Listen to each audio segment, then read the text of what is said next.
Shalom saudaraku. Mari kita membaca Ulangan 8 ayat 3 yang berbunyi demikian. Jadi ia merendahkan hatimu, membiarkan engkau lapar dan memberi engkau makan mana yang tidak kau kenal dan yang juga tidak dikenal oleh nenek moyangmu, untuk membuat engkau mengerti bahwa manusia hidup bukan dari roti saja, tetapi manusia hidup dari segala yang diucapkan Tuhan. Saudaraku, ternyata Tuhan membiarkan bangsa Israel mengalami kelaparan di padang gurun, tetapi Tuhan juga yang memberi mereka makan.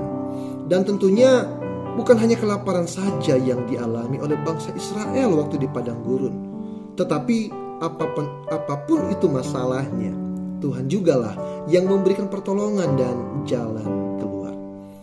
Saudaraku, kalau kita menyimak Ulangan 8 ayat 3 dengan baik, ternyata Tuhan sengaja membiarkan masalah terjadi terhadap mereka supaya mereka rendah hati, yaitu sadar akan ketidakmampuan diri, lalu bergantung sepenuhnya kepada Tuhan. Dan ketika mereka bergantung kepada Tuhan, Tuhan membukakan jalan atas kesulitan hidup mereka. Saudaraku, Tuhan memimpin kita melalui berbagai pengalaman supaya kita dapat menyadari pentingnya mengandalkan Tuhan dalam segala hal.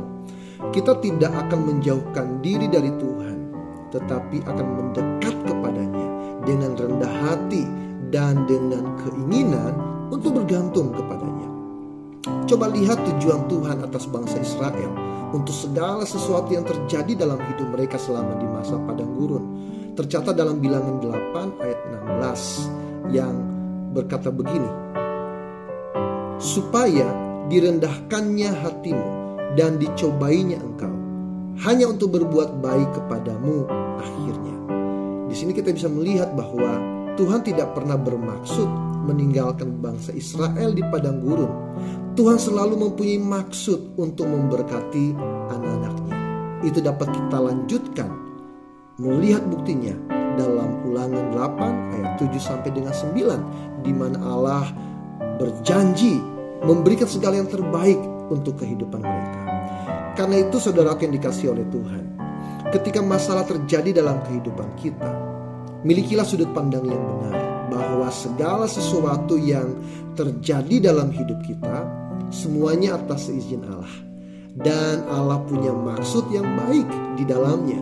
Seperti juga yang tertulis dalam Roma 8 ayat 28, bahwa kita tahu sekarang bahwa Allah turut bekerja dalam segala sesuatu untuk mendatangkan kebaikan bagi mereka yang mengasihi Dia, yaitu bagi mereka yang terpanggil sesuai dengan rencana Allah.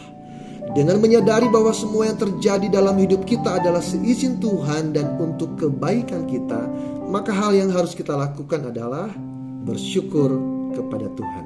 Mazmur 136 ayat 1 berkata, bersyukurlah kepada Tuhan, sebab Ia baik, bahwasanya untuk selama-lamanya kasih setianya.